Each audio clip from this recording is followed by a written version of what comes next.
Hello, hello. Welcome everybody to Focus Forward. And we're going to get started like we always do, just asking, catching up and asking how your week has been. You know, we are now still in the COVID-19 pandemic. And in addition to that, we're in the Black Lives Matter situation and where, you know, we're protesting. And just to document, if anybody watches this, at a future time, these are days after George Floyd was actually essentially murdered on video by a police officer. And so the right now the current status is that the country is in an uproar, and not just African Americans, but anybody who watched that is in an uproar. So if you're watching this later on, a year later, these are the status of our times. And so this is Focus Forward Training, leadership training. And this is something that we have to be mindful of as leaders, because our teams are going through different things. I was just speaking with one of our team members, Katrina Ellis, who just shared that her uncle is in the hospital with the COVID-19 virus. And, you know, although they're opening things up, they still haven't found a vaccine or a cure. The best thing they can tell us is that, hey, you need to wash your hands, you need to be clean, you need to wear these masks, you need to, you know, but there's still people dying. And so, especially people, elderly people that are people who are already in high risk situations, health issues. And so, you know, some people are saying, hey, you know, maybe we shouldn't open. And some people are saying, you know, I need to open because of what's happening. And I believe that a lot of what's happening in the economy is also fueling these riots, because people are angry. They've been shut down for so long. Money is getting tight. People have dipped into their savings, and you know, people have to feed their families. So it's just a whole lot going on. And if you don't take a break, you can get sucked into the whirlwind. And so we get started every week just checking in and asking everybody how they're doing. So Katrina, I'm going to go back to you. You were sharing with us that, hey, you know, you just got word, and that we are all praying for your uncle, but how are you doing? I'm good. I'm doing good. Like I said, that brought back remembrance of for George Floyd, or my mom that passed away in 1980 by the police. And you know what they did was they sued the state. You know, my dad got money, but that still doesn't justify that you killed an innocent person. And it's still sad that it's still going on today. So that really hit home for me. I was 12, and my sister, she was a baby. She was 1, and she was with her is the bad thing. So you were robbed of your mother at 12 years old. Yeah. At a time when a little girl really needs her mom. Oh my God. That's right. Oh my goodness gracious. Well, we're definitely going to be praying for you as you watch this and relive this all over again, and now deal with your uncle with COVID-19. Girl, keep your head up. If there's anything we could do, let me know. Let me know. Girl, I come to Tennessee. I'll come. I'm coming, girl. I'm coming. Just let me know you need me, and give me some hours and some caffeine. All right, I got you. I got the caffeine for you. So let me know. I'm there for you. How's everybody else doing? Miss Iantha, Michelle, either one of the Michelles. Barbara, thank you for joining us this morning. How y'all doing? How y'all holding up? Well, I'm trying to settle down because all week. Miss Iantha, are you on mute? You kind of going in and out. No, I'm not on mute, so I don't know what it is. Okay, we can see your mouth moving, but we couldn't hear anything. Can you hear me now? We can hear you now. Okay, maybe it was a little bit too far away from me. Okay. Like I said, I'm settling down, I think, a little bit. My sister just buried her husband yesterday, and she's my oldest sister in her 80s, so we have really had to walk closely with her, you know, And also the young man, George Floyd's uncle, is my husband's frat brother, and we've been knowing him for years. And so, with all the other stuff that's going on, it's just been, it's almost like you kind of put some things on the back burner for just a little while, and knowing that you're going to come out of it, And so, I'm thinking next week will be a much better week, Let's hope so. Oh my goodness. Another young lady that I was What fraternity is your husband a part of? Kappa. Oh, that I can see that. I can definitely see that. Yes. Okay.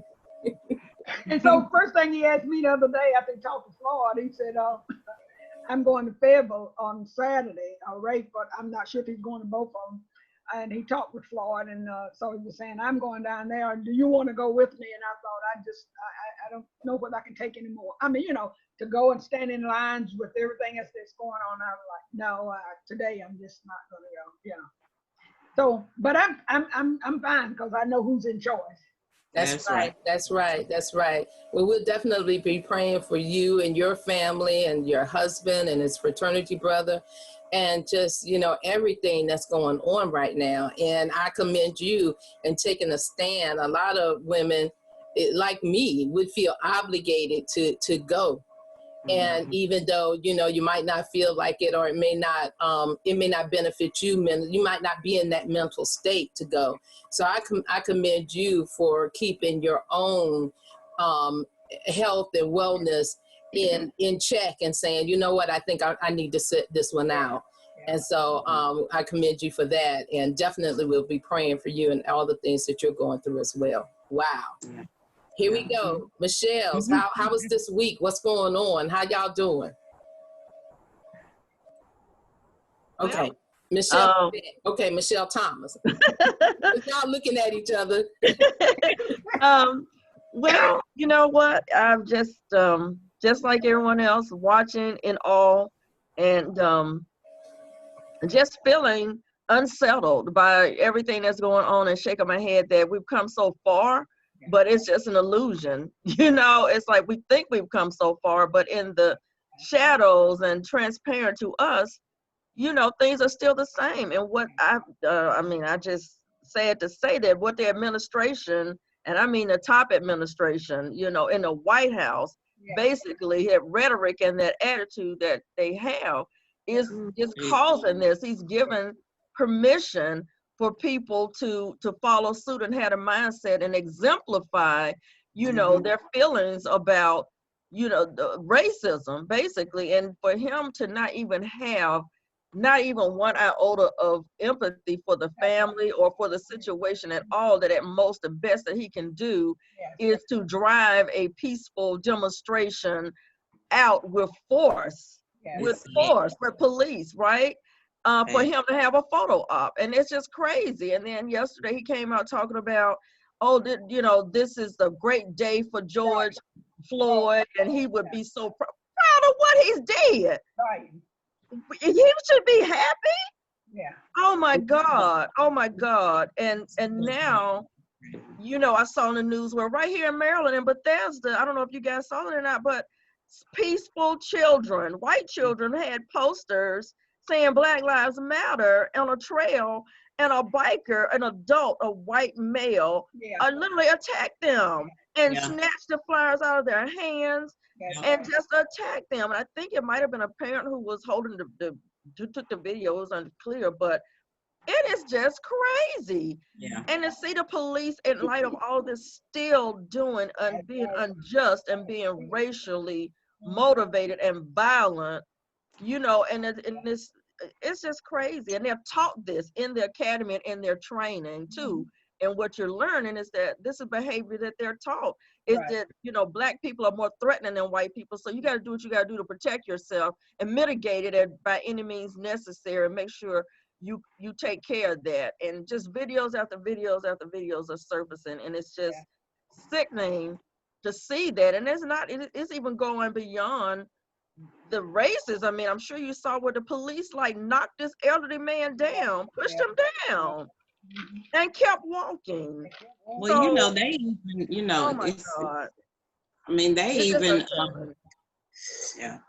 It's just unsettling, and it, you know, it just make you, you know, be aback and to think about your children, you know, and what this means for their generation and what's going to happen moving forward. And I tell you what, I commend Muriel Bowles in DC. She said, you know, related what the president did. She said, okay, I got something for you. You want to push this matter back?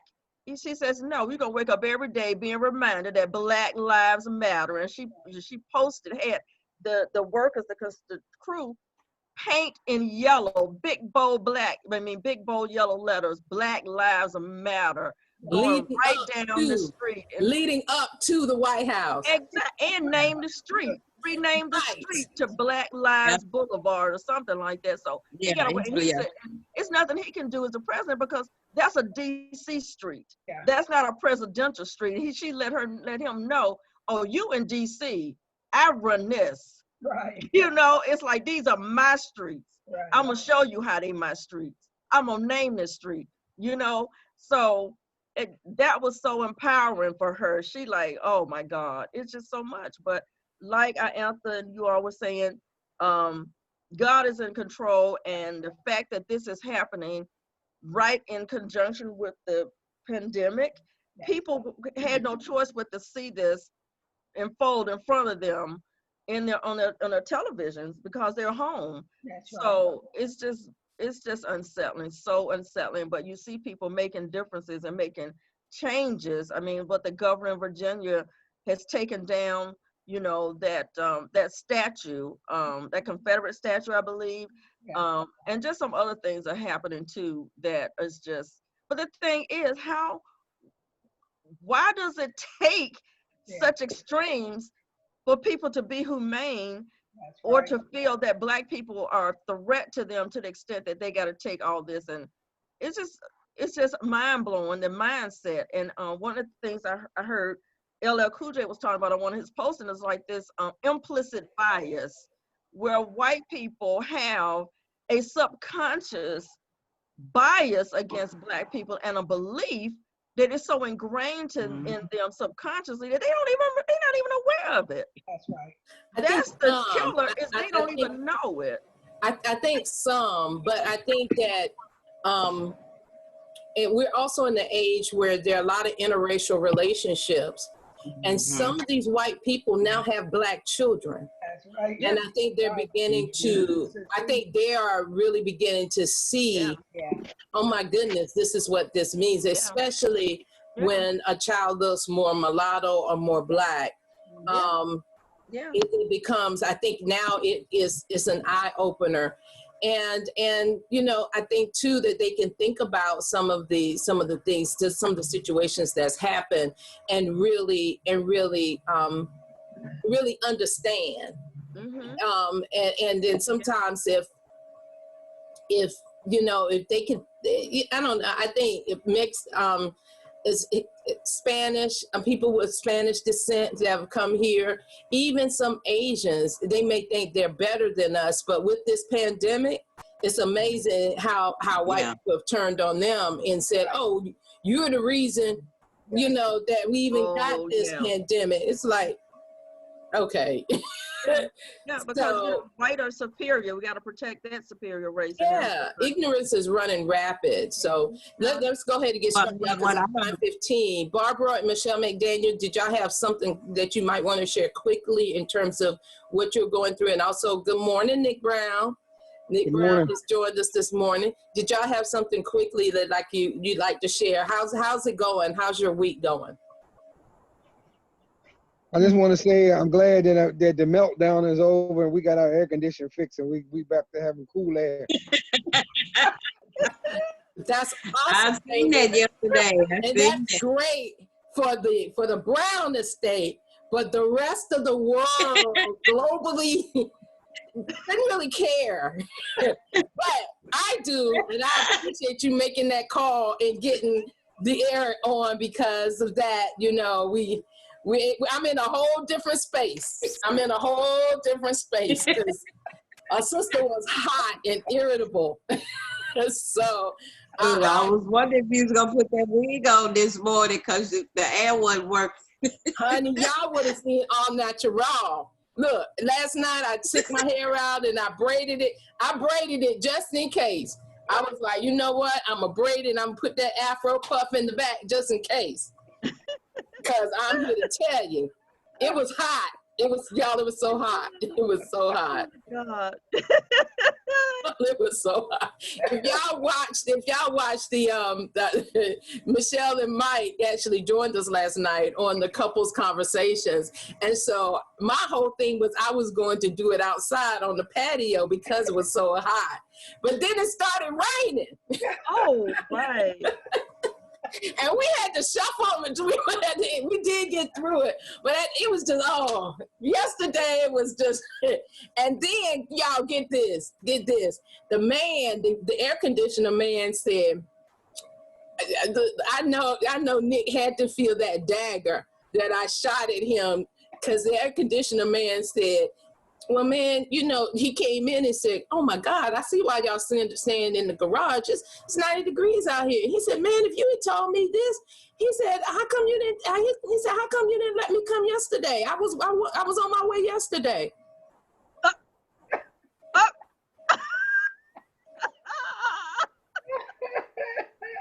He was like, yeah, I was on my way last night, but you told me not to come.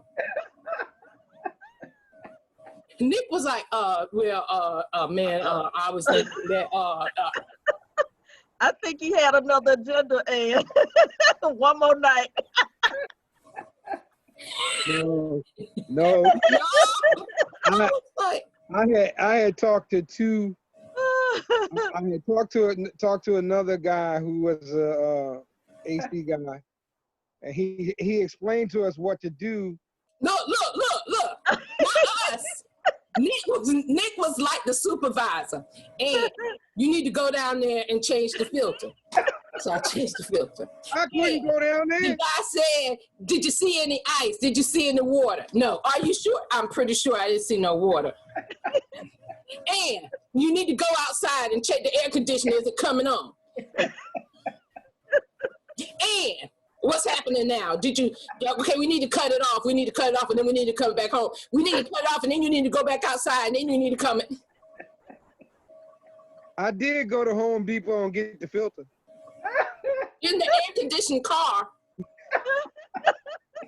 And even Home Depot got air conditioner. Meanwhile, I'm at work trying to do conference calls, sweating. Like I ain't even going live on nothing. I'm like, y'all, I'm not presentation ready. Just do the conference call. Let's get through this. When he said, oh man, you should have told me. He said, I was trying to come yesterday.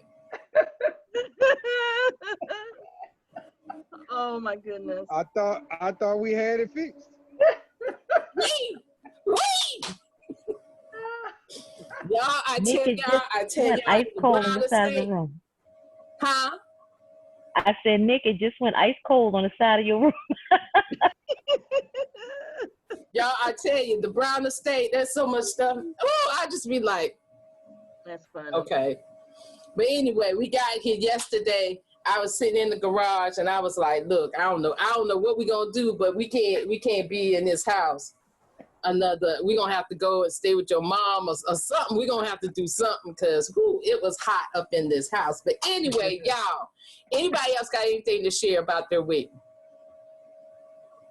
Okay, I just want to. Go ahead, Barbara. I'm gonna go ahead and pull this up. Okay, I just want to say real quick. I've had where my brother was beaten by the police, sitting in the back seat of a car in Richmond, and they pulled him out of the back seat and beat him up, disfigured his face, and they moved the cop from Richmond to Baltimore. Then years later, my cousin Freddie Gray was killed by the police. So, but I also have family members that are in law enforcement right down the Capitol Hill. So but they don't share. The thing is, you go out, try to do the right thing. I did see this video that was the video of this woman. It was a African American woman, and she got out and she had this, she wasn't properly covered, and she was just shaking her butt at the cop, and the video is going viral, but she was shaking her butt at the cop, and like, in other words, you can't do anything to me, you can't arrest me, you can't touch me. And you know, I'm like, you, one, don't go out there taunting. You going out there peacefully, go out there and be peaceful. Do what you're gonna do. March. If I could, I would be out there marching with them, but I got enough common sense. COVID is still out there. And Exactly. I just, like I say, it's changing times. I'm glad to see the young people out there. I, wish they would just cover up, but I'm glad to see them out there taking a stand, because it is time for change. It's way past due. I remember back in the 60s and 70s, lived through it. Yeah. So, the thing is, it's, it's, I just try to stay prayed up. We, got groups out there at the university, and that was one of the meeting places out at Howard. And yesterday, we passed out some snacks and stuff, so they can either have it for last night or they can have it for today. And just, we had moments of prayer and stuff on the campus. So change is going to come, and like I say, kudos to the mayor, love her to death, and she's fed up. Hey, and that's what it's going to be. We're tired, we're sick and tired. Change has got to come, from both parts, but just, we need to stay prayed up in these times. And you're absolutely right. And our condolences and just prayers go out to you and your family for everything that you're reliving during this time. And definitely, yeah, change has got to come, but we've got to, I think it comes with education. It comes with, we've got to produce more lawyers. We've got to produce more people who know how to fight the system Right. in the right way. We've got to really become more knowledgeable ourselves. We got to learn how to play the game. Yeah. In every area, we've got to learn how to play the game, and those who know how to play the game have to reach back and say, okay, we got to show you how to play this game, how to use these laws, how to interpret, and how to turn things around. So you're absolutely right, and we just pray for you. So thank you so much for your comments. So y'all, hey, it's time for Focus Forward Training. Oh, Michelle McDaniel, I didn't get to you. Did you have anything you wanted to share? I'm good. No, I don't have anything. You can go ahead and get started. Okay, y'all. So today I'm going to try something different as well. I'm going to actually try to go live. So we've already done that in case somebody shared something that you may not want everyone to know. I didn't want to broadcast that, but in terms of this training, I'm going to go live on our actual page as well while we're going through this training, because this is evident. Today we're going to be talking about getting into the nuts and bolts. So this is Focus Forward Training agenda for June 6th. And so we already went through how was your week. And so we know that there's a lot of things going on in our lives right now. So it's so important that we focus on what we want. So today, let's talk about goal setting. And I'm not just talking about goal setting for your business. I'm talking about goal setting in every aspect of your life. So let's look at God. Let's look at finances. Let's look at family. Let's look at job. Let's look at your business, and let's look at your relationships or any other area that you may want. Now let's talk about this. Okay. What do you want? What do you want your relationship to be with God or your higher power? How do you want to strengthen that? What do you want that to look like in a year, in 2 years, in 5 years, in 10 years, in 20 years? There was a movie that came out about, Nick, help me think of the title. You're so much better with this. Where this lady, it was about prayer.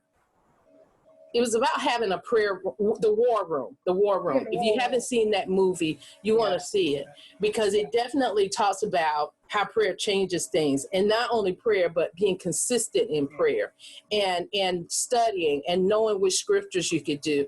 She needed to see a change in her marriage. So her prayers were specifically for her marriage, but there are scriptures that you can use for your job, for your relationships. And if you don't know what those are, there are books that have been written about that you can now utilize and begin to use the Bible as your tool.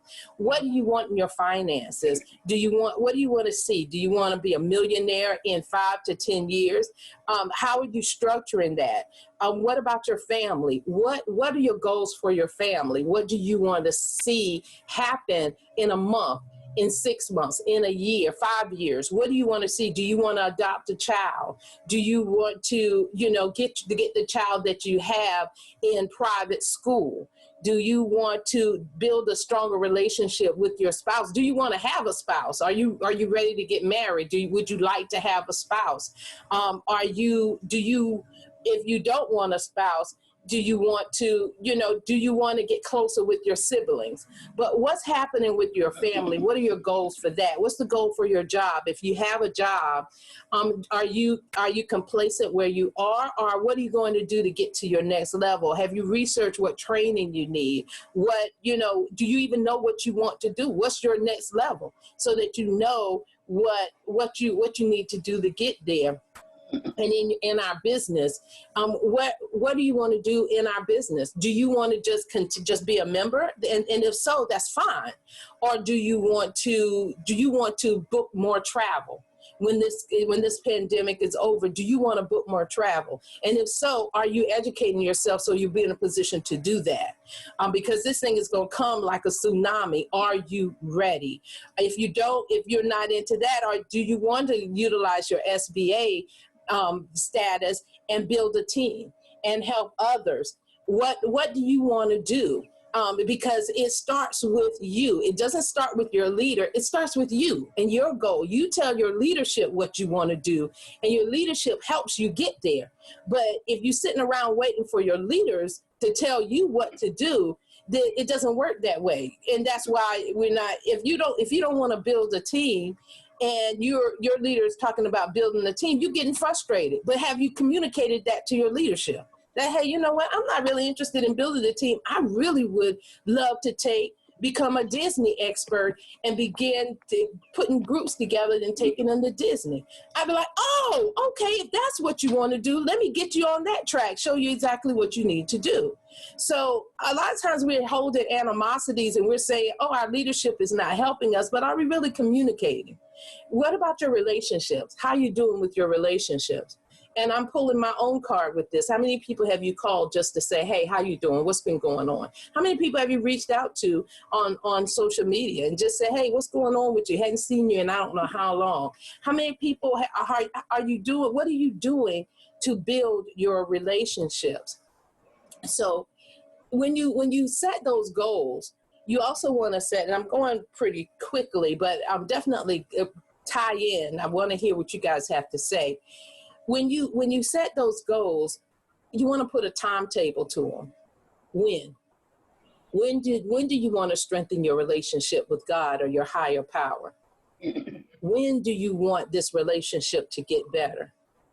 What are the timelines that you're setting for yourself? When do you want to have 1,000, 5,000, 20,000 in the bank? When? And don't put unrealistic goals. When do you want to get that promotion on your job? When? And so what are you willing to do to make that happen? You want to make that plain. And then a lot of things that we miss in goal setting is developing a list of who can help you. Who can help you achieve your goal? That's a part of your resources. Who can help you achieve your goal? Do you want to become a director? Well, you want to begin building relationships with several directors in our business so that you have the help that you need, and they can kind of tell you, and they can analyze where you are and tell you what you need to do. I'm telling you right now, all of us are in the space, even directors, where we have to rebuild. There are billions of people out there. We've only spoken to a small margin. But we've got to, in that area, the entire company is in a space where we have to rebuild. What will you do to contribute towards rebuilding our base in this company? What are you going to do? Who are you going to speak to help with your finances? You know, do you have a relationship with your bank or your banker? Do you have a relationship if you're in a credit union? Have you contributed to your 401k? Are you contributing regularly towards your retirement? Does it look like you're on track to have what you need to retire? You know, it was alarming. I read some statistics lately that most people in the United States do not have adequate savings to retire. And I'm one of them. And so I know that I have to really step it up a bit to be able to retire the way that I want to retire, or I'll be working the rest of my life. So playtime is over. So when you hear, and as you listen to some of the directors' conversations, Arlen Thompson said she was a part of this business to make up mistakes that she had made in her retirement. She needed that retirement. She needed to replenish her retirement savings. And, you know, when you look at Janice Parker, she says the same thing, that she was an entrepreneur. And so she knows that to be able to retire the way she wants to retire, she has a certain amount in mind that she knows that she needs. And so she's calculated through this business how she can make this up. So have you thought about that? Or are you just living life lackadaisical? Even if you have a job, are you strategic about your job, or did you just get a job? Is it going to lead you to your next level? And also, even though you have a job, do you have multiple streams of income? Do you have a job and you're working your business? Maybe you have your investments. Maybe you're a part of other entities or whatever. But what are you doing? Do you have those multiple streams of income? And so those are the things that you want to look at. And then also who is going to help you? Do you know anybody? Do you know a millionaire? We all know a couple of millionaires, to see how they do it. You know, one of our directors is a millionaire in our company, but he also owns he also produces artists. So he's not putting all his eggs in one basket. I want you to get that. And another director is a director in this company, but he's also retired from the military. So he has that income to fall back on. It's another one of our directors is a part of this company, but they're also, I know that they also are part of other businesses and other entities as well. See, we read a book talking about 7 pillars of wealth, but are we? And you can get that 7 pillars by Jim Rohn, and even Jim Rohn, who talks about personal development, he subscribes to having 7 revenue streams. Now, we're not saying competing revenue streams. We're not saying that, you need to sell travel here, sell travel there, sell travel everywhere. But what we're saying is that you might want to diversify your portfolio.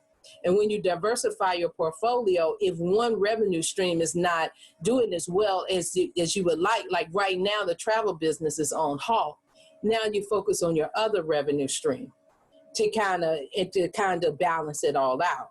So you want to think about who can help you with that. Who can help you develop your strategy and your portfolio? Who are you talking to, or who have you reached out to actually make it happen? So how do you do this? How do you make the time to make all of this happen? Well, you got to cut off the TV, because as you start looking at your goals, you won't have time to watch a lot of TV, because you'll be thinking, okay, I need to do this. I need to do this. I need to work on my relationships. I need to do various things. So you want to now make time for your goals. You also want to, Nick, if you could, I'm going to put you on mute. There we go. You also want to identify your resources. And what I mean about that, and let's be honest, let's be frank. We can sign a whole bunch of people up for the SBA program at $19.99. We can do that. But let me tell you, it takes money to make money. It takes money to make money. And if you sign somebody up at $19.99 and they're not ready and they don't have the mindset, they don't know how to turn that thing around. Yeah, they have the opportunity. But generally, if they don't have the money, then number one, if they don't have any skin in the game, they're not going to do the work. So you sign somebody up at $19.99, you're going to get a $19.99 effort. So when you do that, you might do it under the guise of trying to help somebody. And I've been down this road. I can tell you how this works.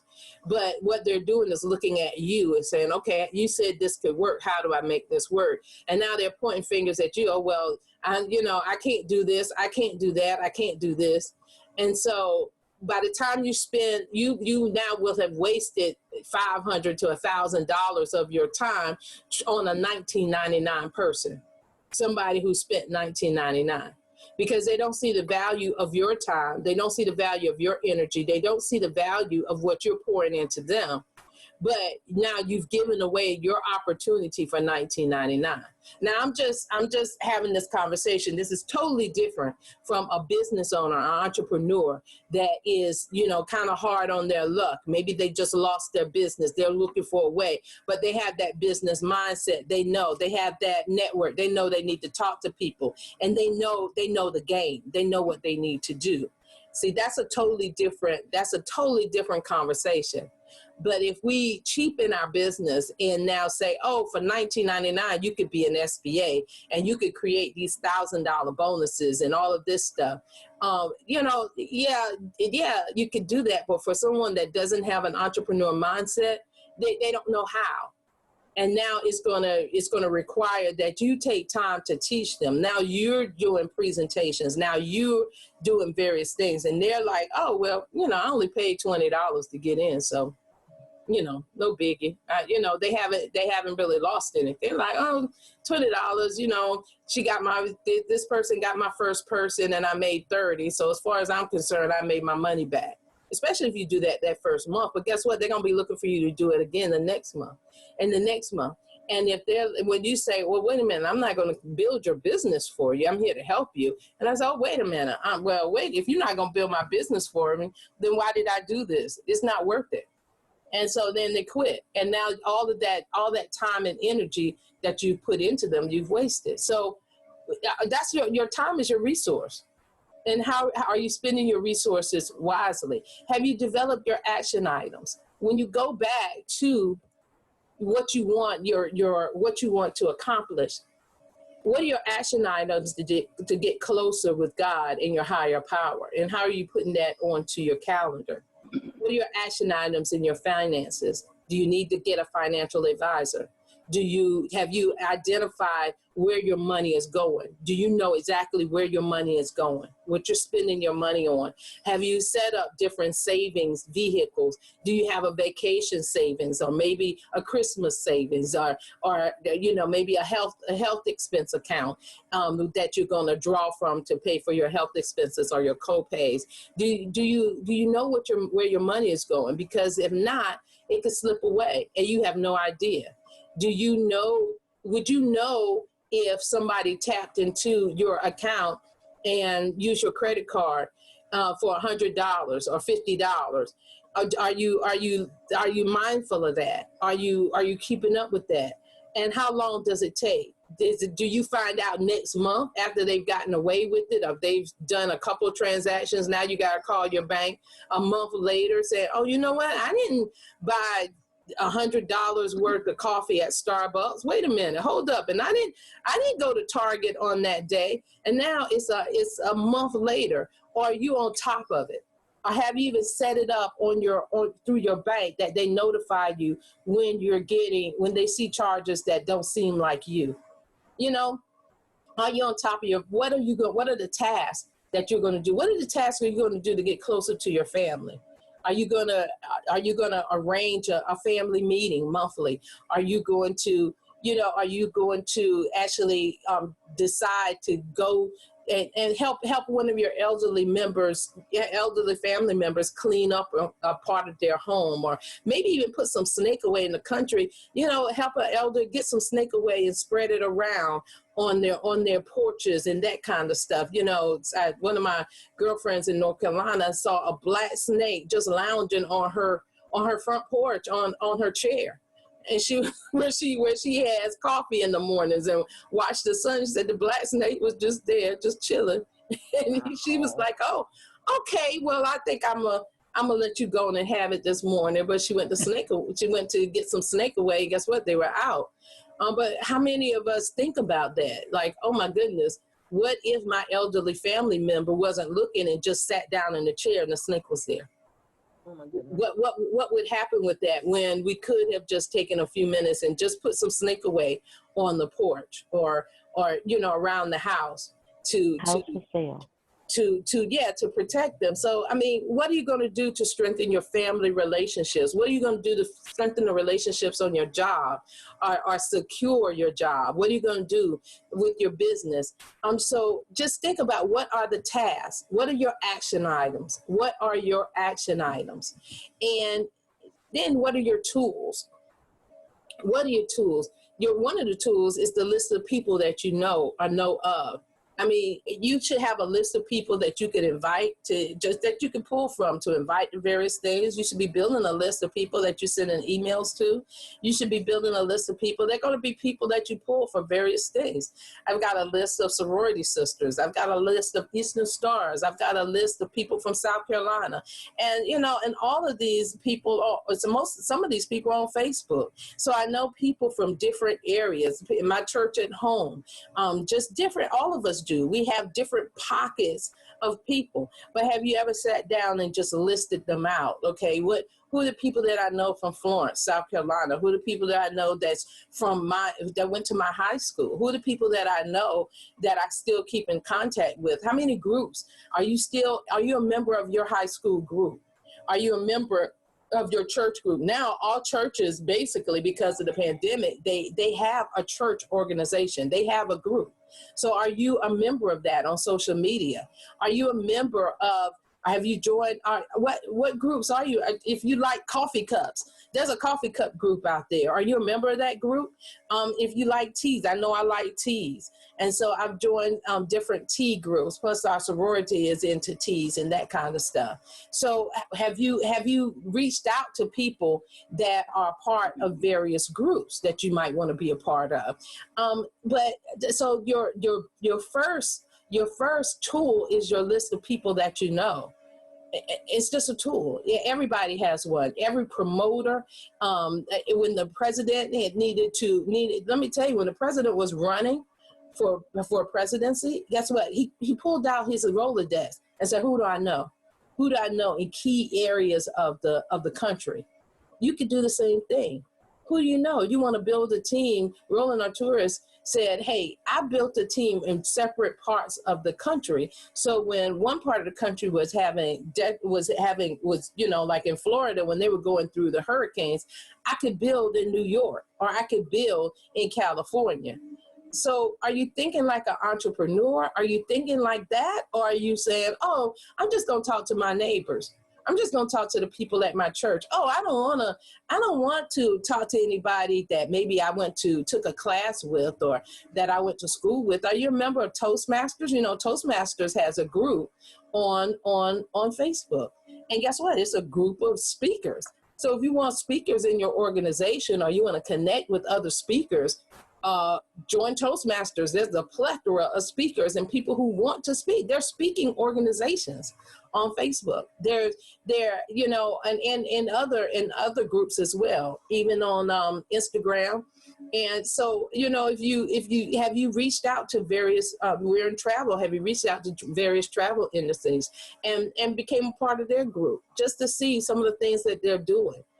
Just to see some of the beautiful photos. I'm telling you, on Instagram, I'm a part of several travel groups, and just some of the, oh my gosh, some of the photos that they've been circulating has kept me motivated about travel and kept my hopes up, and just really it fueled my faith in our industry. So Another resource is your job. You know, a lot of us don't want to work our jobs, but guess what? That's a resource. Someone explained to me I had to have a change in mindset because, you know, I stopped working and I had to go back to work. And so, you know, somebody said, Ann, don't look at it as you're going back to work. Look at it as your job is now investing in your business. The money that you make from your job is now investing in your dreams, investing in your business. And that was a mind shift for me. And so in making that mind shift, it made me more productive at work because now instead of saying, oh man, I got to go to work, I'm like, man, I get to go to work. I get to go to work to make money, to be able to pay my bills and have a little overage that I can now invest in my business. What's your mindset? What do you have an inheritance? Are you utilizing your inheritance right now? Maybe savings. Maybe you have other investments or other things that you're doing. But what are your resources? Do you know what your resources are? Do you know how much you have in your 401k? Do you know if you needed to, do you have an extra insurance account that you could cash out? And if you needed to cash it out, do you know the value of that? Do you have, you know, have you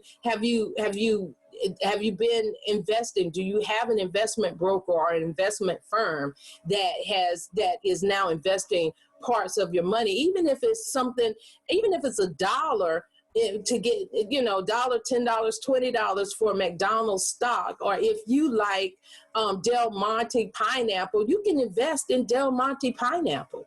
You can invest in, if you like Nike shoes, invest in Nike. You can do that. But you've got to have the resources and you have to save. You know, our forefathers did so much more with less. You know, we've got schools, we've got churches, we've got communities. You know, they bought land, even with oppression, with everything that they were going through. They had things. They purchased things of substance. What are we doing? What are we doing? And what do you want to do? You know, you might not want to start your own school or university, and that's okay. But what do you want to do to leave an inheritance for your family? Is that your goal? And how are you going to get there? Action items. What are your action items? What are the things that you're going to do yearly, monthly, and then daily? If you want to strengthen your relationship with God, have you set out a time to actually read a scripture or be a part of, pray or meditate on God's word at least every single day? Have you put that in your calendar? And I guarantee you, if you put the stuff that you need to do in your calendar or in your planner every single day, you'd realize that you'd have less time to do other things because now you're focusing on your goals and your dreams. For instance, if you wanted to become, if you want to learn how to become a model, and there's a modeling class, well, you've got to go to modeling class. If you wanted to learn how to do programming, so you'd have to spend that time learning programming. If you wanted to learn how to cut hair, build a different trade, if you want to learn how to sell travel, then you have to put in your calendar, oh wait, I am going to take this course today. This is going to help me in my travel business. I'm going to begin to speak, work on my confidence, work on speaking, work on my presence. You know, and are you a person that slides in the back and fades? Are you a person that when you walk in the room, people say, wow, she's here? What do you want to be? What's going to attract who you want in every aspect of your life?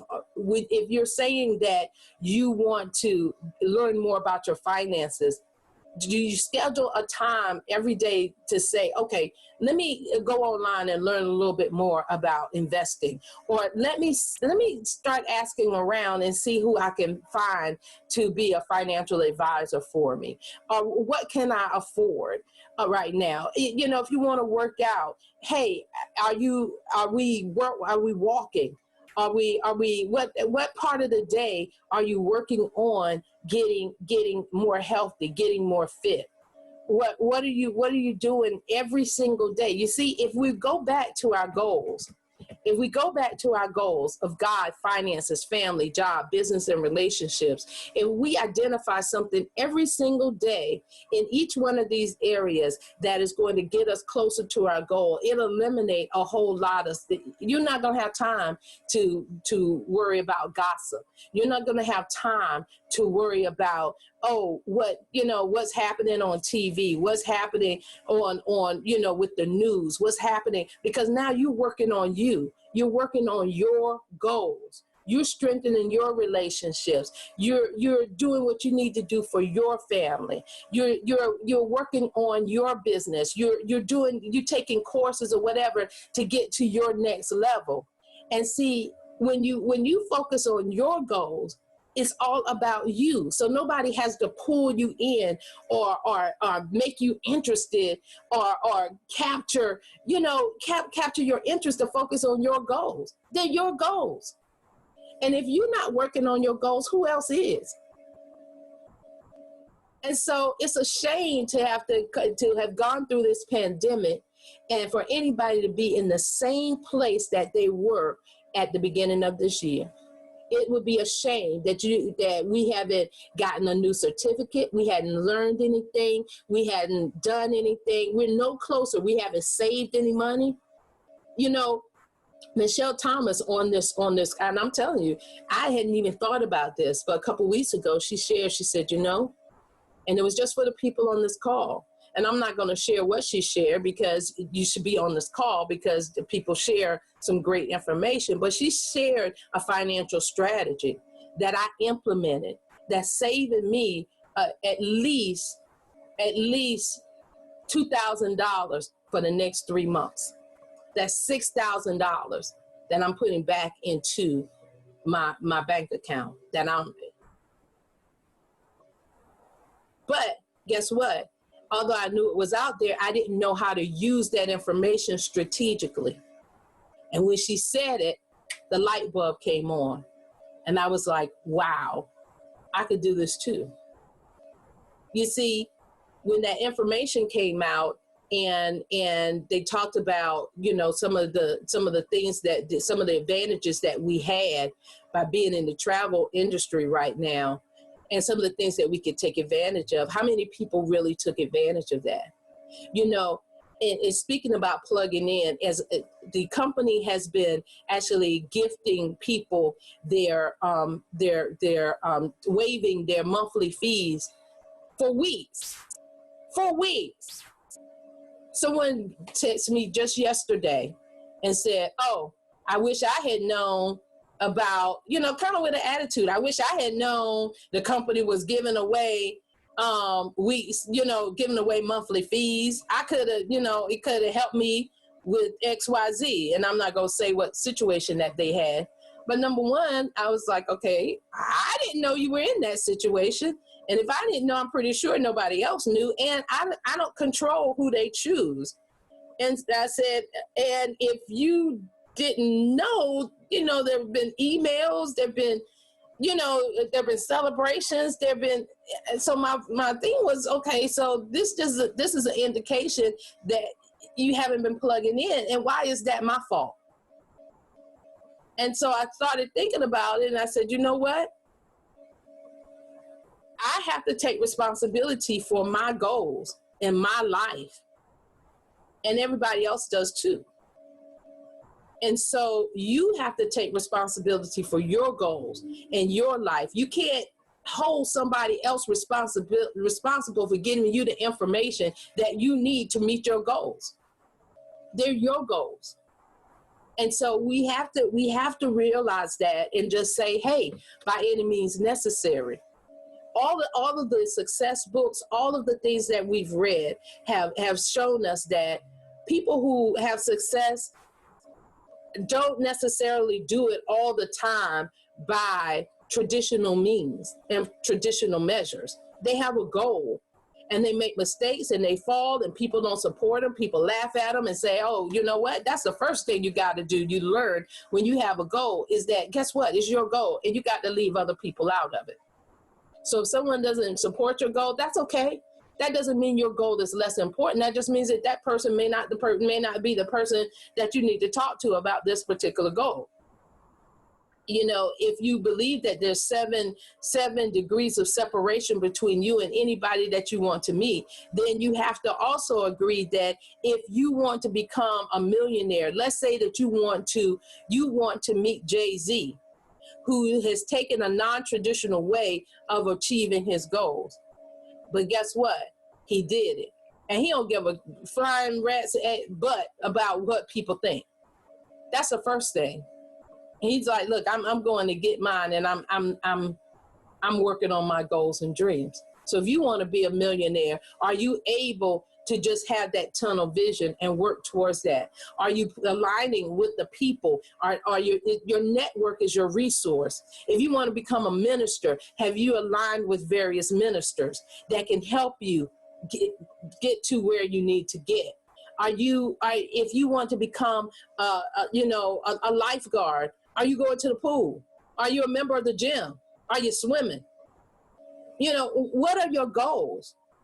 If you want to walk closer to God, are you walking closer? Are you reaching out? Are you studying?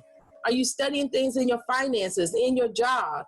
Are you studying people in your relationships? If you were on my call on our presentation last night, I know one thing that I admire about Nick is that he studies me. He has studied me.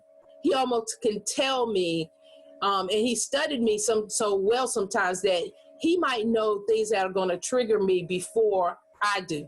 He'll say, you know what, I was going to talk to you about that, but I knew this wasn't the time. I needed to wait until another time to talk to you because I knew you had already done this, you had already done this, and I wouldn't get your attention. He knows when I get on this laptop and I start getting my creative mode, that's not the time to try to tell me something because I'm not going to remember it anyway.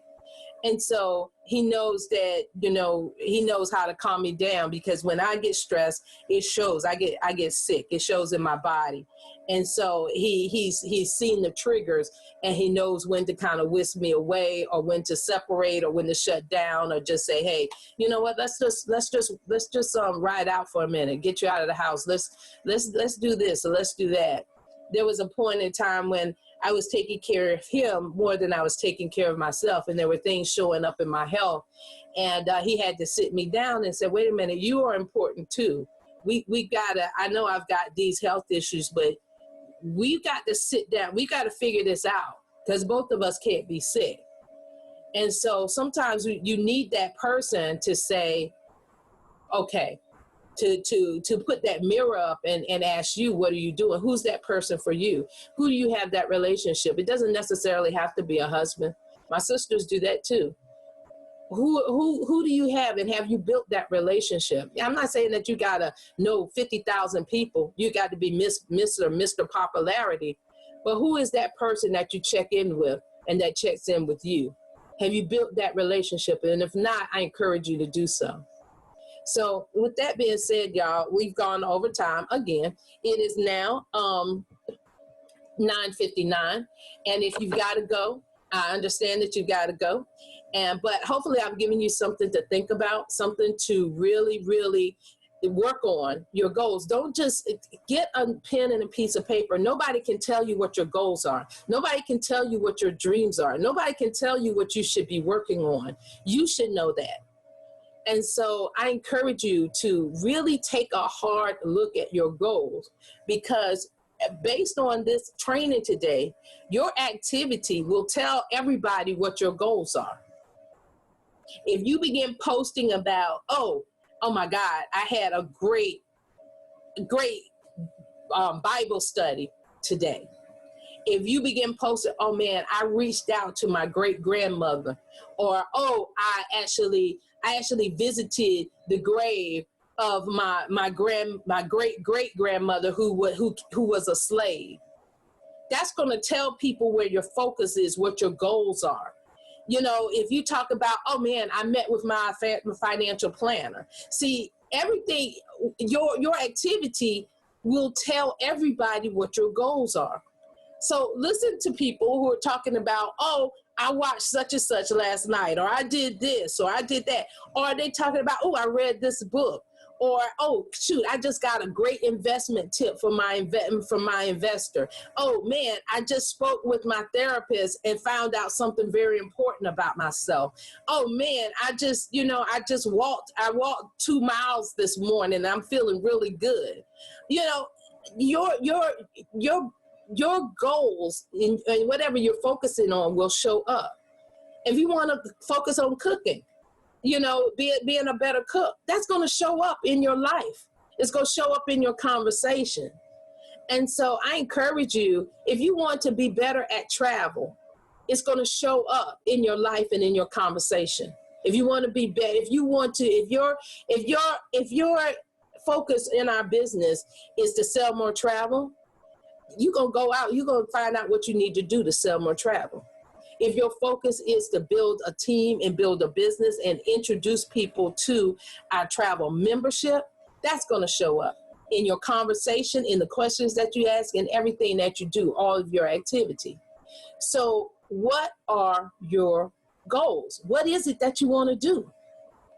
And so I'm encouraging all of us, including myself, to look at that and start putting that planning something daily to reach your goals in every single part of your day. If you're married and you want to strengthen your marriage, plan something every day. There's a book called Love Language. Do you know what language your husband speaks?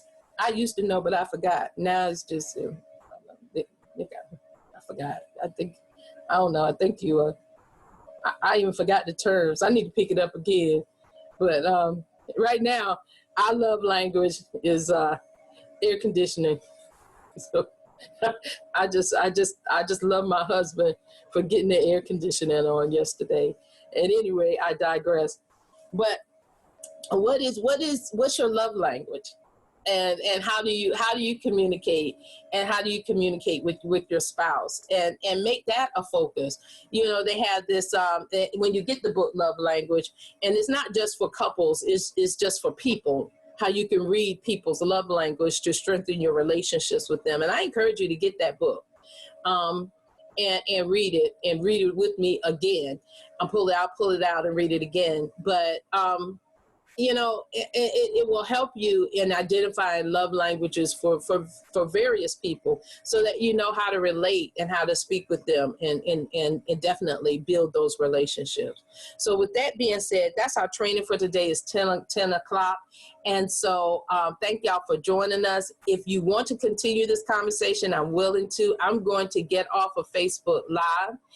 Thank you for joining us for Focus Forward Training today, where we're talking about goals and goal setting.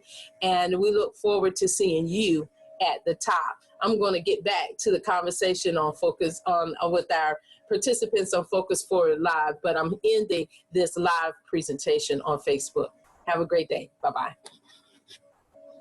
All right. So did you guys get anything out of what we talked about today? Did it feel like any other goal setting training, or did you get anything more like, okay, I really need to think about this and take this to the next level? That was my intent, to not just have goal setting, but to make it real and make it yours. Yes, I did. Yes, I did, because as I was watching and he's writing down what was the agenda and all, and I was specifically the first three, basically all of them. I just kind of clicked into, but I was looking at. I'm not sure who that was. I don't know whether it was on our line or what, where we're talking about investing. And you brought up about a broker, and my husband and I was talking about that earlier in the week. Who did we know that was a broker? And somebody, I think, was on one of the calls, and they were talking about investing in your travel. And then they start talking about what you could invest in the side, along with the things the way it is, that you could invest in something else in the travel industry.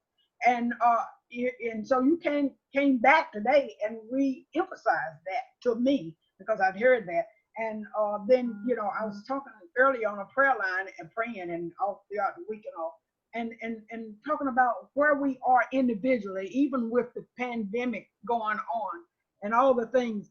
This is a time for us to focus on where we really are with the Lord, you know. So when this thing is all over, you know, people get really upset because they can't go to church and be in the crowd. But, you know, when you got to sit home and deal with self and the Lord and build that relationship and look at what kind of relationship do I really have with the Lord, you know, not about when I go out there with the crowd, but now I'm here, you know, can I handle it here by myself, you know? And so these things, you know, it puts you thinking again. For me, that's what it's done for me. But it also put me to seeing that it is right along with the things that I'm thinking about. So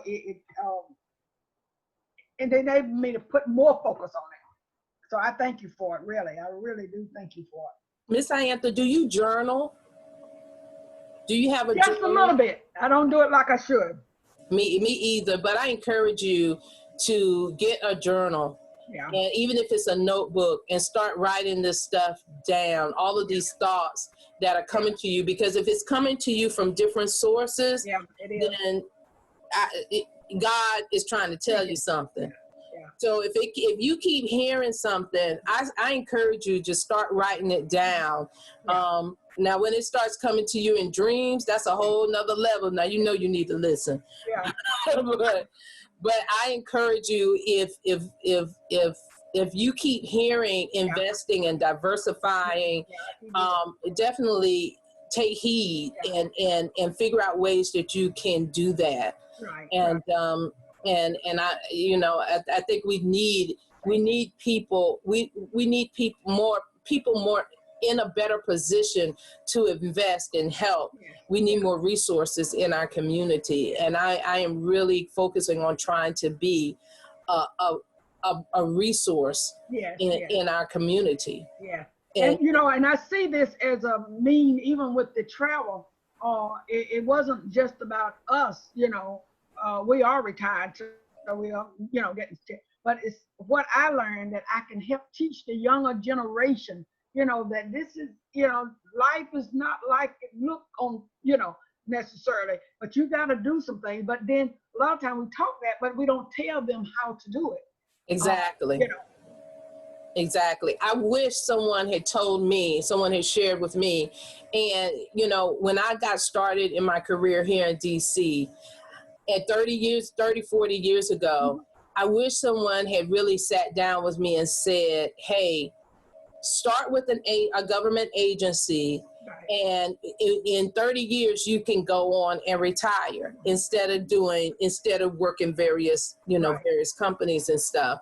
And I think that's something that some people share with my mother and father were not a part of this culture. So my father was an entrepreneur, my mother was a school teacher, so they could tell me about that, but they couldn't tell me how to navigate this. I had to find out from myself. And it wasn't until lately, when some of my counterparts are now retiring, you know, because they've gotten their time in, that I began to really get it.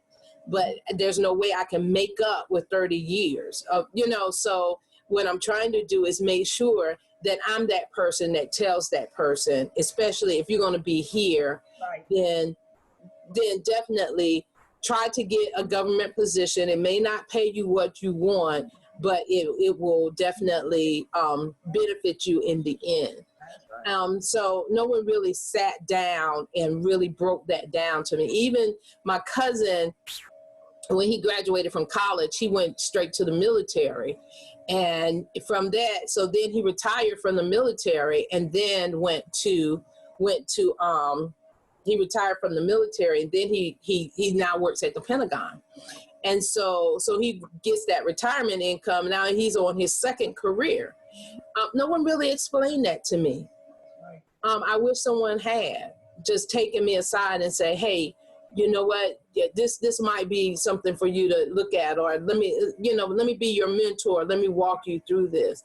And so I'm envious of people who had that, and I'm mad at people who had that counsel or had someone to tell them and they didn't do anything about it. They didn't utilize it, because in this environment, that is that's a great strategy, because I have cousins that are retiring, and Nick has retired because he had the time in.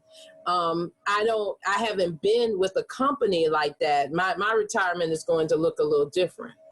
So that's just something to think about and that I'm trying to share with as many people. But that's just one strategy, one revenue strategy that we can that we can pass on and have conversations about. Did anybody else get anything from today? Anything that you felt like you could apply? Anything that really hit home? Anything that you're going to do differently? Hopefully I struck a chord in terms of putting some action items together every single day towards your goals. I'm hoping that this wasn't just another goal conversation.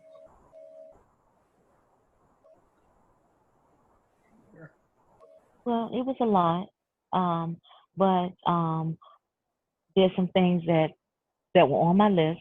I just need to do it, and do it consistently. And one of the things at the top of the list was, if you want a closer relationship with God, okay. Well, we used to do that. Our church had a prayer line that was every Thursday morning at 6:30. Well, we did a fast, and it was for 40 days. And then we had, which is something I've heard before, accountability partners. So whereas, someone else will call, and say, hey, look, are you on the line? Or, hey, it's time to, get up. And and then the reminders that you send us about Friday mornings, so I'm like, okay, oh, wow, I forgot last Friday. I was like, oh my gosh, I can't remember it. I don't know what day it is. I was just going in motion. And but it's the thing of, when you haven't, like last week, I was really having a meltdown, but it just got to the point where if you see a message or something pops up or a reminder, then you're like, oh, wait a minute. That helps me stay focused. And and just rushing. So you got to stop. And then now what we're doing is prayer lines every day and at 6:30. So, I'm consistent with that, because it's every single day, regardless if you forget the day, we already know what it is. And then one of the things I started doing is putting stuff on my calendar, so that's on my phone. So that way I can, it pops up, I get the reminders and everything. And that way, instead of just putting the phone to the side, it's there. When I wake up in the morning, the alarm goes off, everything is just there. And, so I just gotta, and then there's a few more things I have to put on there, and a few, tidbits that you gave us. So I just have to write it down. And like you say, as far as the agenda, I have that. I just need to journal. I need to do it consistently. And I noticed that I keep hearing that word consistent. And so I'm consistently hearing the word consistent. So I just need to become consistent. So, so thank you. I appreciate that. And, and then sometimes, like Ms. Sayantha was just talking about investments. And like you were saying about having people, let's see, we didn't have coaches when we were coming up. But the thing is, I sat there and I, had two kids. One, I sat there and talked to him about the investments, this and that and everything. And he said, oh, well, I'm going to go ahead and work now. I'm going to retire at 55. I'm like, wait a minute. That's my age. He said, yeah. He said, because I remember you kept saying that's what your goal was. He said, but he said, you fell a little short, but that's what his goal is. He's going to do it, but he's listening. And that's why I said, hey, even though we're talking to the next generation, we don't think they're listening or paying attention. They are. So the thing is, hey, I got to, my portfolio is going to look a lot different, but I'm still working on it. and then there's the different streams of income. Yes, I'm all for that. So I just gotta make it happen. So it's up to me. It's my responsibility. Because it's my future. Well, I definitely commend you because I know you're in the travel business. You work a job. You're a good cook. So I know that you are working on those various streams of income. But I too, and I think everybody's challenge is consistency, doing something consistently. And so I just encourage you. One of the reasons why I set up this call, and also the Tuesday call, and also the coaches, my couples call, is because I am much more consistent when I know that I've put it out there. When I've put it out there, and I know that there's I think what the language that I use with myself, there's a potential that I will look bad and not show up. I make it more of a priority to do it. But that's the way I manage my consistency. Now in my home life, in my personal life, I still struggle with calendars, with just sitting down and plugging stuff onto my calendar on my phone so I could do that reminder. I may jot it down. I might have something on my calendar, but I don't have it in on my phone.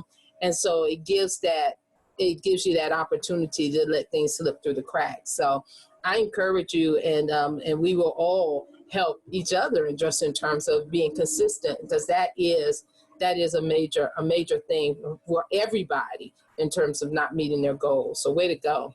Anybody else working on various things? Did this make sense? Did you get anything out of it? Yeah, it made sense to very much me. so. Okay, Go ahead. Is that Katrina. Michelle? Oh, that's Katrina. Okay. Yeah, Go ahead. Katrina, go ahead.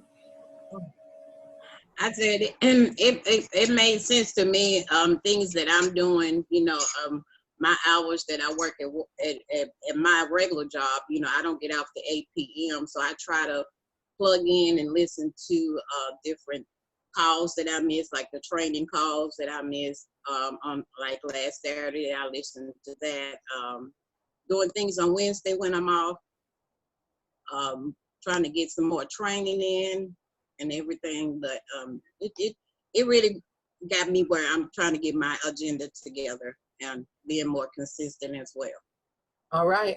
Well, it's not one-dimensional. It's not just this business, but your goals have to be with your health, with your finances, because you can't do this business if you don't have the money. You can't do any business if you don't have the money. It's got to be with your mentality. You can't do this business if you're going crazy. You or anything, the way you show up, it's got to be with your mental health, your physical health. It's got to be, so you have to have various goals in various areas of your life just to stay balanced. So don't make it one-dimensional. Don't kill yourself trying to learn this business and do everything with this business. There has to be some sort of balance, and you have to have other goals as well. And you will find it in terms of meeting those other goals, sometimes makes other things come in line. For instance, if you're looking for a financial planner, perhaps now getting a network with those people who are learning financial planning and discipline puts you in a whole nother level of people. A whole nother level of people prospects. Now you're adding to your list of professional people who want to make more money, who don't necessarily, might not need more money, but they might be working on their portfolio. So that's going to open up a whole different set of people that you wouldn't have had. So just think about it when you're working out. If you go into a gym, or even if you join a walking group, that opens you up to a whole new group of people. Fitness is huge, and that now opens you up to, and our theme is health, travel, in terms of helping the nation with vacations. What is it? What's the thing? Healing nations with vacations. Healing nations with vacations. I'm sorry. So let's say that you connect with someone in wellness. Now you're open and you've got so many people who are really connected to wellness and trying to, and now you can bring up that conversation. So your goals are your goals. And as you develop your goals and dreams, it's going to open up so many other opportunities as well. Michelle, Thomas, you were about to say something. Well, I was just going to say that this is just right on point. You know, it was just reiterating what I've heard so many times about goals. But for me, the management, time management, asserting that time that is related to elements of your goal, you know, taking the time, because so many times for me, I look back and it's like, oh my God, I didn't do this and I didn't do that. And I'm always saying, well, I don't have time for that. But if you make the time, actually schedule the time, put it in, you know, part of your daily activity for the goals that you set for yourself, then you will get it done. So that is, you know, emphasized so much is it's your goals, your life, your time. So you make the time for the goals. Sometimes it just seems so overwhelming, but you have to break that thing down, just like, you know, how you eat an elephant, right? One bite at a time. So everything that you do is just about how you manage your time and how you focus your efforts. So, you know, I really thank you for that. And it was right on point. You can't hear it too much. That time story comes up for so many people. And this perfect example this week, my tenant moved out of my rental property and I needed to get the electricity back on. And in my mind, I was thinking, okay, this is going to take a whole lot of time. Because, you know, whenever you call the utilities company, it seems like it take all day. So I was just like, yeah. Let me figure out when I'm gonna do this. And Nick was like, did you call the utility company? Did you call? And so yesterday I said, you know what, between meetings, I'm gonna go ahead and get this done. I'm gonna call. And so I called, and what I thought was gonna take at least 20, 30 minutes took 10 or 15 minutes.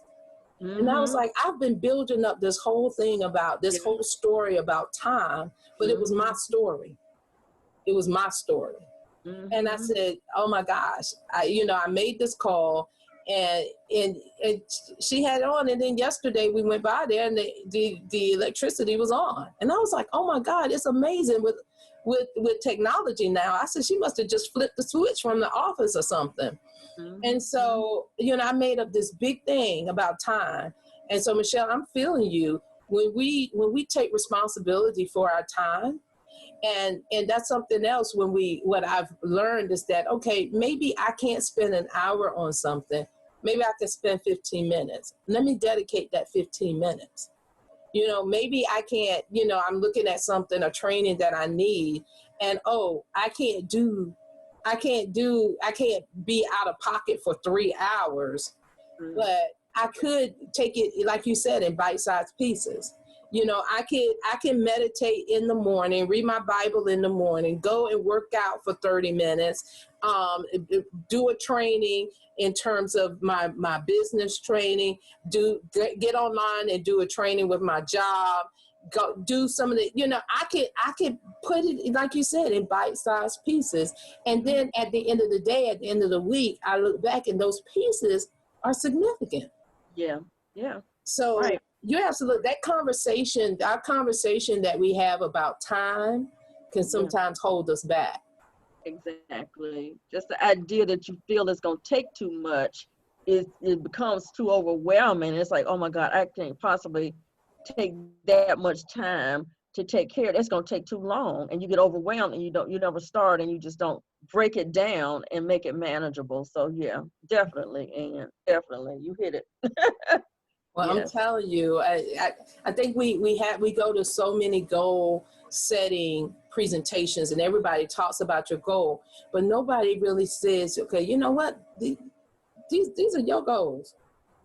You know, when we go to our presentation, they say, oh, your goal should be, it's like people are telling you, your goal should be to take a class every week. Your goal should be to actually be a 3 and free or have your 3. Your goal should be this and that. But guess what? If you don't have the time like that, you got to put it on your calendar the way you can do it, because they're your goals. Yeah. And if your goal is not to build a team, your goal, you trying to take 50 people on a cruise, then you need to communicate that. But don't get upset and say, oh, well, you know, y'all always talking about team building. Y'all always talking about team building. Well, I didn't know you was interested in going, you know, playing golf in Europe. Had you told me that, I may have done a training on playing golf in Europe.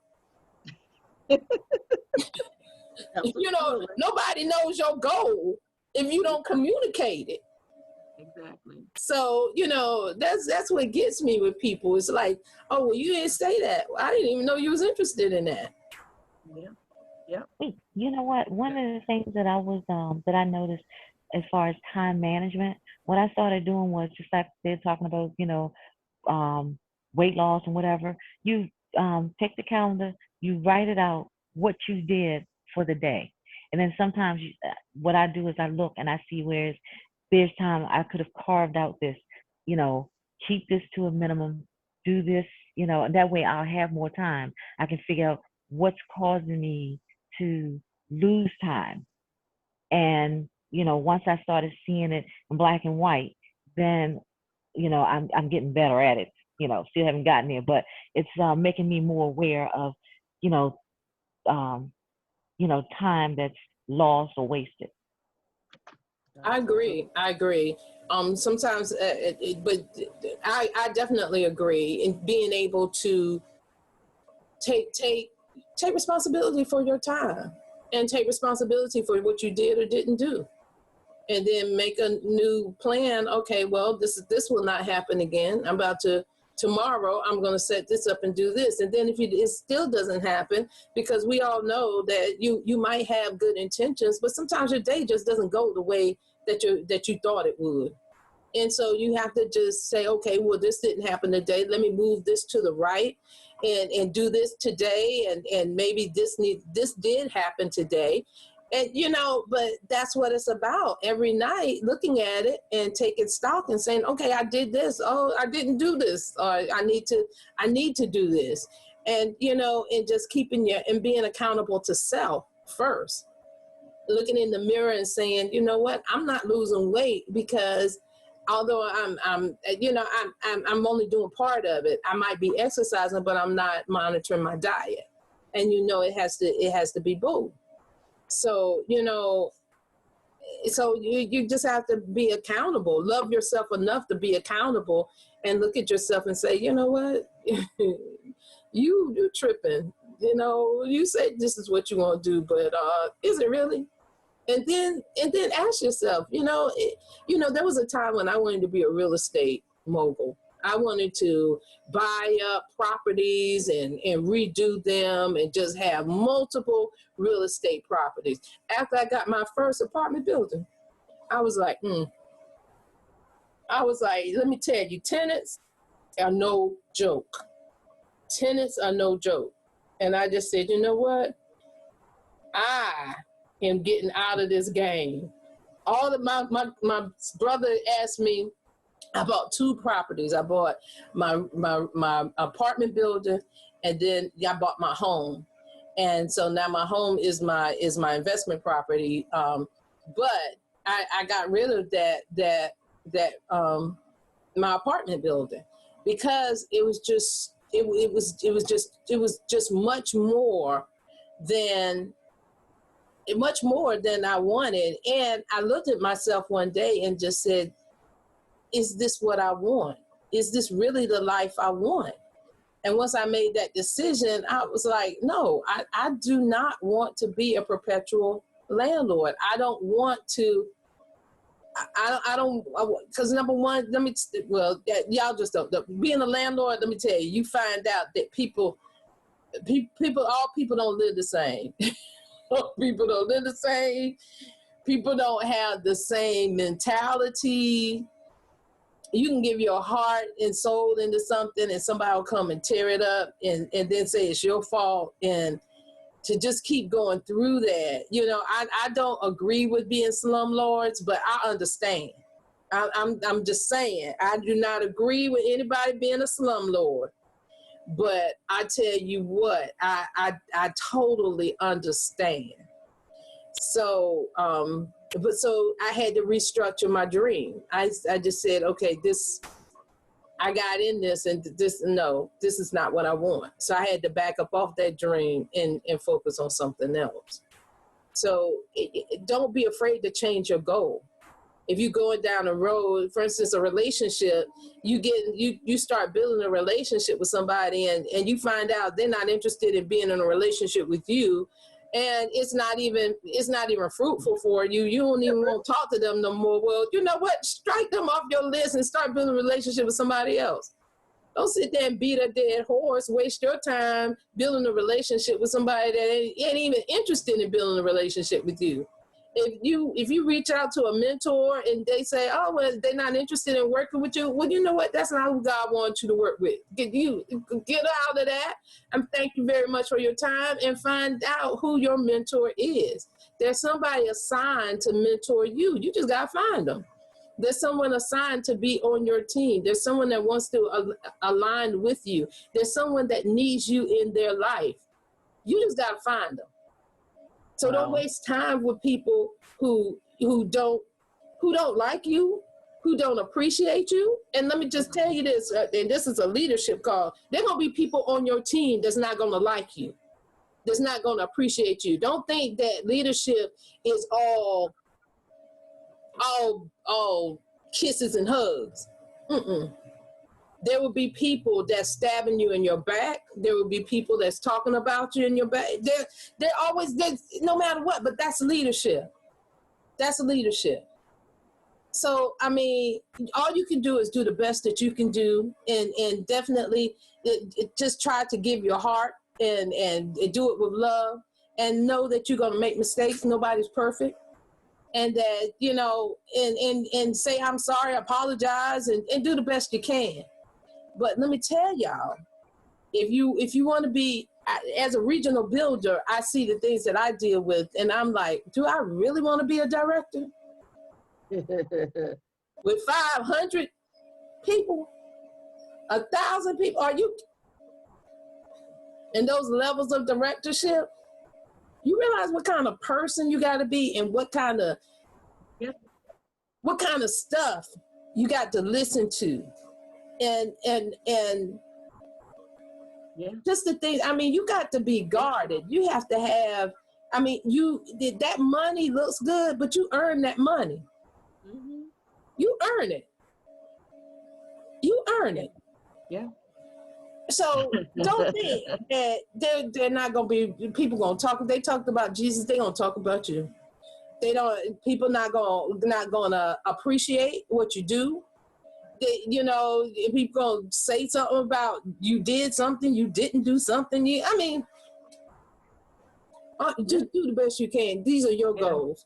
Yeah. Get your goals. Get your goals and work on your goals. Create the life that you want to create. Do what you need to do. And if somebody wants to help you with that, God will bring those people in line to help you with that. And if somebody is giving you a lot of grief, or they don't seem to be a part of your agenda, or even want you to talk to them or be with them, that's okay. That's okay. That is fine. Wow. That is fine. Just know it. That's fine. So does that bless anybody today? Does that? Yes, indeed. You hit it. You just hit a lot of things, and you just, it's like several different trainings in this one right here. You can branch off, girl. There you go. A part of what stops me sometimes is thinking about the fact that if I want to go to where you are, like be a regional builder, to get to that level, I got to lead. And sometimes that stifles me. It's like, what that's gonna mean? do you know what that means to get to that level? That means you really gotta build relationship with people. You gotta work. It's Yeah. gonna take some work. So I think subconsciously that sometimes stifles me from really digging in and moving forward the way I know I can, because now I gotta hold somebody else's hand and really lead and be, I can do it.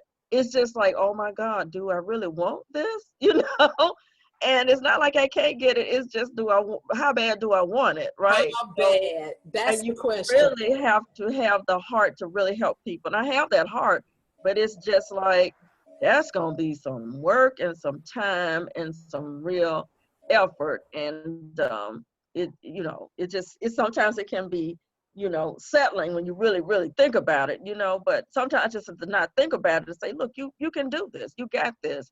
There are people who, like you said, that are meant to be in your journey and in your path, and God's going to give you those people. Now it's going to be challenging. It may, God puts people in your life for a reason and a season, and maybe not for a lifetime, but the people come in and out, because the same people who get you to regional builder are not going to be the same people to get you to national and so forth. You know what I mean? So that's something you got to be ready for. So you definitely hit that for real. And I feel that. I do. I definitely feel that for real. Real talk.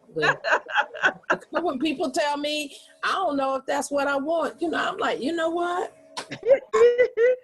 I totally understand. Because if you're not a people person, I mean, really, even if you are a people person, you got to really set that goal and just say, okay, I got to go out and I got to talk to people.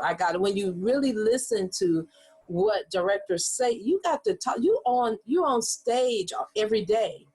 You got to talk to people. You got to get your mindset right. And oh my goodness, if you slip and do something wrong, now you got your team talking about you. You got corporate coming to talk about you, And I just know I know some of us know some directors who've slipped and done some things that maybe we didn't think that were right.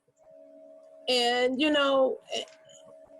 and then they still got to stand in that shame, in that decision, in that space, and say, this is still what I want to do, and this is my cross I got to bear right now. This is my cross. Yeah. And so when people ask us, well, why aren't you directors? Honestly, it's because, did we really want it to be? Did we really want it? And that's what it boils down to. Did we really want it consistently? Understand. People will be people. I think that's one of the things Coach said, is that people will be people. People will be people. Yep. And that's a powerful statement, right? I think I'll post that today. That's a powerful statement right there. People will be people 100% of the time. Yeah. And no one knows that better than him, and what, he's gone through with the relationships and the leadership in our company. So that's a whole nother conversation. But anyway, this has been great. And I failed to mention at the beginning how much I appreciated our coffee time on Tuesday, the talk and discussion that we had. So I really appreciate it. But thank you. I was so frustrated. I got to figure out getting that file. I was like, what in the world?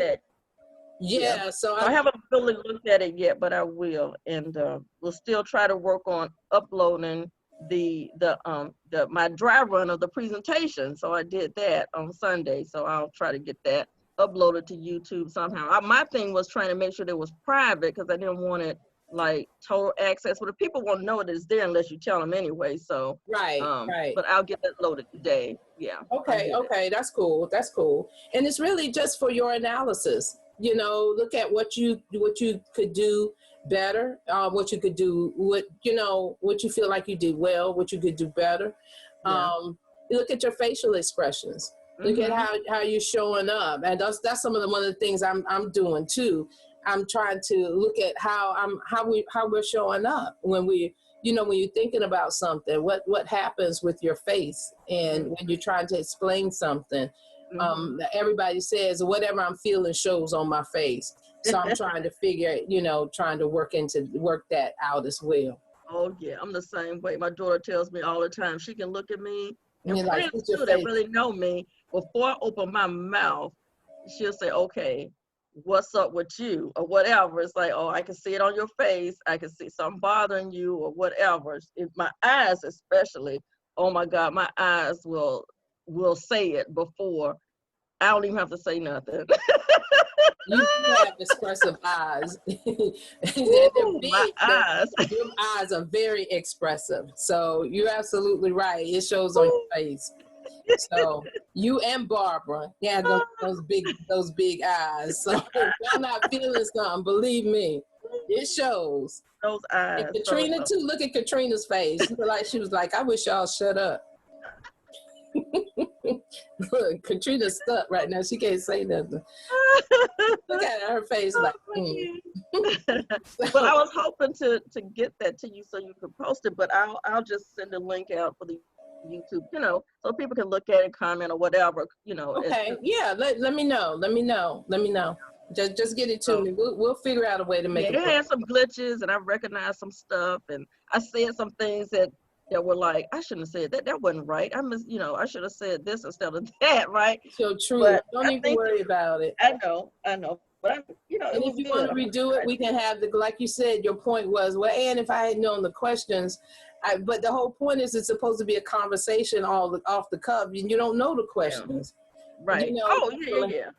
Come in just in terms of a conversation, but yeah, let's just do it. I don't think this social media is not going anywhere, and so we've got to embrace it, and we've got to feel more comfortable and begin to do things that we know benefit us. So and this is just a way to practice and get more comfortable. Yeah, and with the presentation, I was speaking more about the presentation, but yeah, I felt that too. Sometimes about the coffee time too. It's like, oh wow, I guess I probably could have said that better, and that's okay. But you will next time. You'll think about it next time. What time is the coffee time? Oh, coffee time is on Tuesdays at 7:00 our time, which is 6:00 your time. That might make it difficult. But when you know what, if you need me to do one on Wednesdays, I can do one on Wednesdays as well. If you want me to do one, we can do yours on Wednesday since that's your day off, and we can do a coffee time, and it's just really a conversation between me, and I'd love to do one with you and kind of share the stuff that you've been going through. It's an opportunity for you, for your friends and family to get to know you, because we know that people align with people that they know, like, and trust. And so it's an opportunity to have it recorded, your off-the-cuff responses. And so even if I send you the questions, if you say something that I'm interested in, I might ask you a question to clarify that. Like, oh, well, wait a minute, I didn't know, I didn't know this, or I didn't know that, or how do you feel about that? It's all about the conversation and giving people an opportunity to get to know you. And I'm hoping what will happen is that when I send you the link, you will now send it to people in your network to give them an opportunity to get to know you and want to partner with you. Because the more you tell your story to the bigger audience, the more you develop your tribe. So that's what coffee time is about. And it's only 30 minutes. It's from 7 to 7:30 on Tuesdays. And if you wanted to do yours on Wednesdays because you work, I can do that as well. And then we also have couples conversations, and we do that on Friday nights. Friday night is already our date night. So we're going to begin doing that, especially as it opens up. We're going to a restaurant or we're going to a movie, and then we're bringing other couples as well. Yesterday, we talked about goal setting. We talked about COVID-19, and we actually talked about things that we do in our relationship that strengthens our relationship as well. And the things that we say, things that we kind of do, how we show our appreciation. And that's in the that can be used when you get the link to send to other couples, because we talked about how we learned edification. We talked about how not only do we do it in our business, but now we do it with each other and with other people as well. And that has been an invaluable trait to learn how to edify somebody. We talked about, goal setting, how Nick and I have really focused on some of our goals. And now that we've focused on our goals, it's amazing how our activities have changed. We're focusing on what we're doing daily to get there. And we also talked about, before it started to rain, we were also talking about just different things that we do to kind of bring each other back into our relationship. So I encourage you to listen to it and share it with whomever. And if you need especially if you're prospecting a couple, and if you need us to do a 3-way call, we can now do a 3-way call with you as well. So these are tools that we're setting up so you to set you up to be successful. And so we're going to be doing various couples, scheduling various couples as well. We're going to reach out to Roland and Chevette, our tourists. We're going to reach out to Dr. Christopher Coakley and his wife and see if they will join us. And it just various. We're going to reach out to James and Marcia Pruitt, just and other couples as well, just to have couples conversations, real truth of what couples deal with. We want to talk about when you're a wife and maybe somebody in your team or a prospect is now approaching you inappropriately. How do you do that and still maintain that relationship? Or do you maintain the relationship? We're going to be talking about how do you work our business when your spouse is not supportive. We're going to be talking to couples who've had to go through that, and we've gone through that a little bit. We're going to be talking about how maybe even finances. How if you've got a joint account, is it fair to pull $500 out to work your business without talking it over with your spouse? That can turn a spouse off from the jump. That's just not a good thing to do. So there's so many things that go into couples actually working together. Yesterday we talked about some of our strengths and weaknesses, some of Nick's strengths, some of my strengths, and how we implement those and stay in our lane. Before I used to be competitive. I could do that. But once I got away from being competitive and started thinking more team, and like, okay, he's better at this, let me let him do it and let me do what I'm good at, things began to work a lot better for us in our business and in our marriage. So we're just going to have those kinds of conversations, put it out there, have the guest couples and to just talk about that. And it's meant to be a tool. Hopefully, if you're listening to it and you're like, you know what, I got somebody who needs to listen to that, send them the link. And if you need a 3-way call, we can do a 3-way call. It's all about helping you succeed. All righty. Thank you, ma'am. You're welcome. So that's Tuesdays and Friday nights. Tuesday evenings at 7, Friday evenings at 7 on the same line. Okay.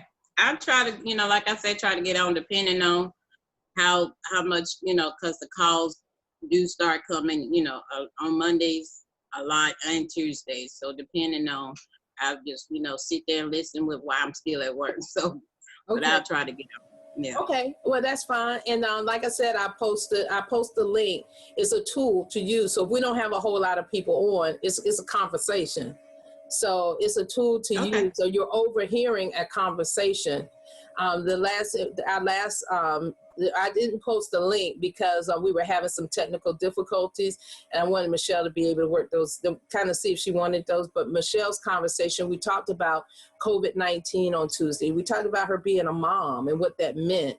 We talked about, what that meant for our business right now, having to put things on hold. And now, now we're coming out. We talked about, Michelle talked about, shared briefly, like some of her dreams and goals and how this business was going to help that. And then at the end, we showed her video that I made for her video to kind of end it and just show some of the things that she's done already.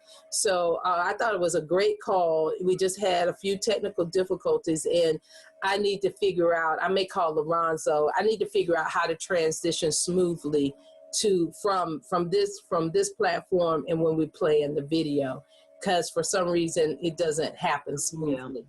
Yeah. So I need to figure out how to do that. It was awesome.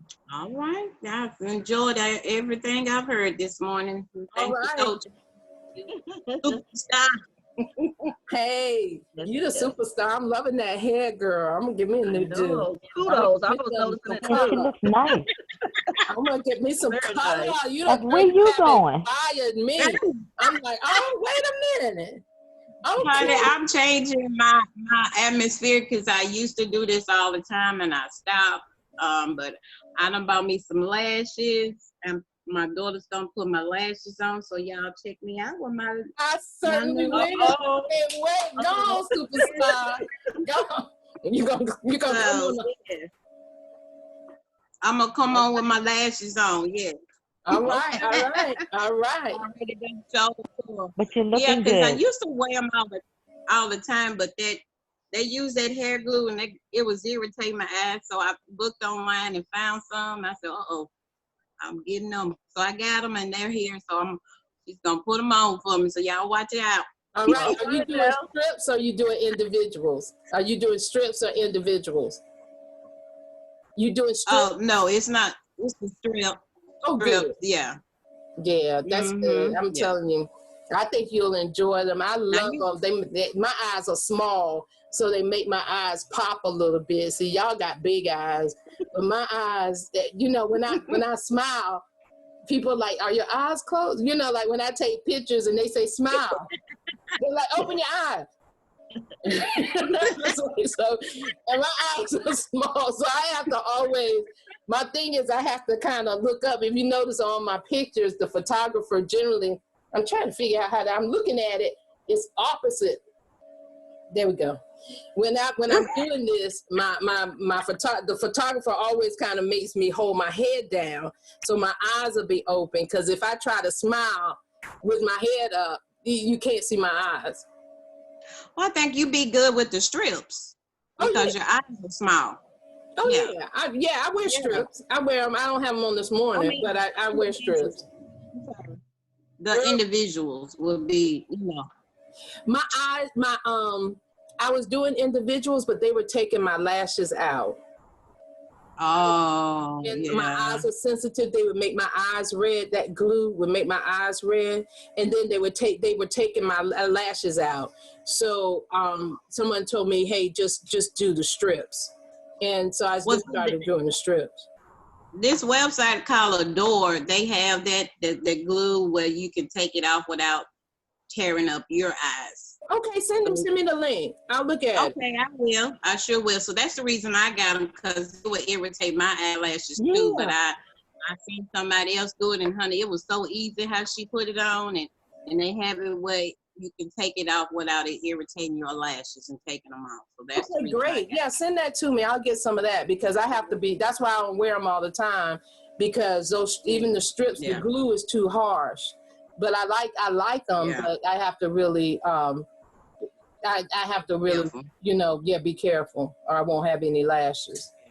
All right, y'all, we have got to go. This has been awesome. Y'all have a great day. God bless, and I look forward to seeing you at the top. Here you go. Do your goals. Do your goals. All right. Bye-bye. Bye. Bye.